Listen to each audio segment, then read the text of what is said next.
Just as I have showed you how to research using MEL databases and how to find reliable sources through Google and other search engines, I'm going to show you this site which I recently became familiar with. It is called instagrok.com. Okay, so once you log into Instagrok, when you go to instagrok.com, and make sure you check your spelling so you get to the correct site, there will be a button up here that says login and registered. I'm already logged in and registered, so I am already signed in, but yours will say login or register, so you just need to create a username and a password. That way you can update your journal and save your searches so that you don't have to go through and redo your searches every time you begin. So remember, there's a box right here and it says what you would like to learn about. Remember, you're not just researching a particular subject. You are looking at those 4 categories that we took from Macbeth that you found a topic to fit into. So we have power and consequences, political behavior affecting consequences, we have superstitions affecting human behavior, and things are not what they seem. So even if you are researching something under power and consequences, like a figure in history or a sports figure and how their actions led to either negative or positive consequences, you're keeping that in mind as you are searching. So in this box you can type in Hitler's rise to power. I'll keep with the same example that I've been looking at throughout this whole time. So I'm not just searching for Hitler and looking at all the information that comes up about Hitler.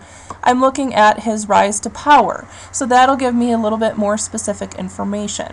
So a couple things to look at once you get in here. There are a few things that you need to do first of all. Up here at the very top is a bar that you can slide for easier or more difficult information.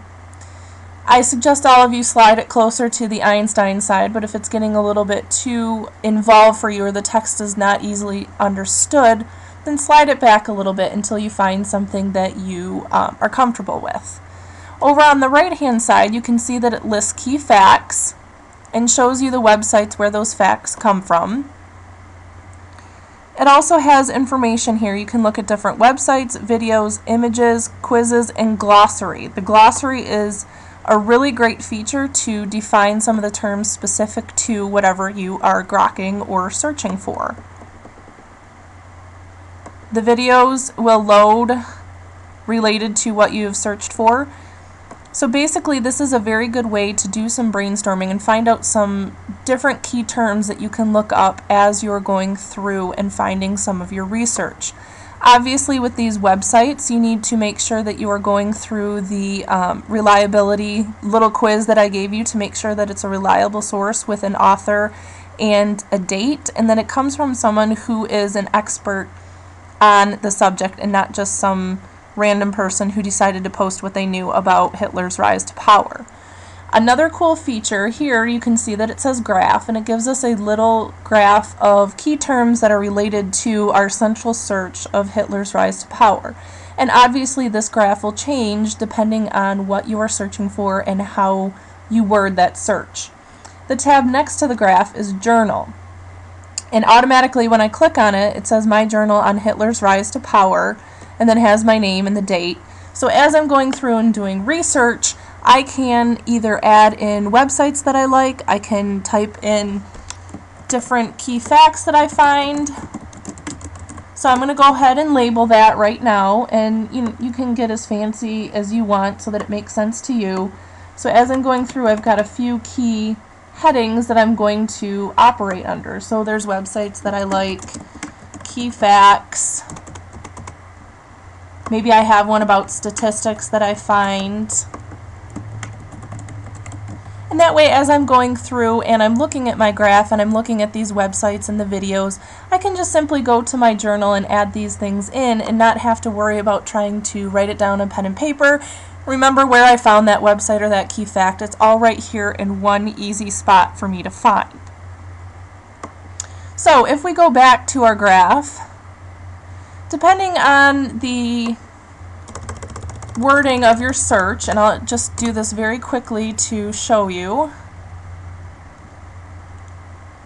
By searching for Hitler, and I have different things that have shown up in the graph right now, And then there's a new button here. There's a gallery button, okay? And so it's showing a bunch of different views by other people who have done similar work on Hitler, okay? And then here's a new journal that'll start on Hitler, all that will be saved underneath your login.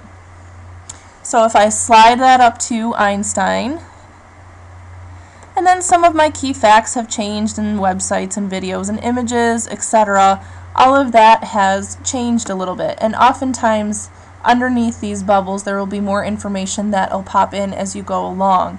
Obviously it's a site with a lot of information, so just be very patient and it will pop in, but it's a very good starting point for you to find some key facts and some information about your research and basically where to start as you're going through and researching. If you feel most comfortable starting with just your basic topic, then you can do that as well. So I know that one of you is doing Kwame Kilpatrick and how his political behavior had negative consequences. If you felt most comfortable trying to find out if there were enough pieces of information you could use, you could type that right in, and then you can see all of the stuff that is brought up by just typing in Kwame Kilpatrick.